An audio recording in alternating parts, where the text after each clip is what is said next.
कराची में वफाकी उर्दू यूनिवर्सिटी के असातिज़ा ने तनख्वाहों और हाउस सेलिंग अलाउंस न देने के खिलाफ वीसी ऑफिस का घेराव कर लिया है।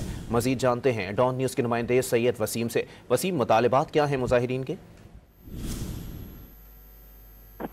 जी बिल्कुल, देखें ये असातिज़ा की बड़ी तादाद है जिसने गुलशन इकबाल कैंपस में वाइस चांसलर उर्दू यूनिवर्सिटी के जो सेक्रेटेरिएट में दफ्तर है उसका घेराव कर लिया है। और असातिज़ा का बुनियादी मुतालबा ये है कि गुज़िश्ता 3 माह से रुकी हुई तनख्वाह जो है वो जारी की जाए और जो 6 माह से हाउस सेलिंग अलाउंस रुका हुआ है उसको भी बहाल किया जाए। इस वक्त जो है वो असातिज़ा की बड़ी तादाद वाइस चांसलर ऑफिस के बाहर जमा है और वाइस चांसलर को दफ्तर में जाने की जो है वो इजाजत नहीं दे रहे ये तमाम मुजाहिरीन। और इनका ये कहना है कि जब तक उनके मुतालबात हल नहीं होंगे वो यहाँ से नहीं हटेंगे। ताहम दूसरी जानिब वाइस चांसलर ऑफिस की जानिब से रेंजर्स और पुलिस की नफरी को तलब कर लिया गया ताकि वाइस चांसलर दफ्तर के अंदर जा सके।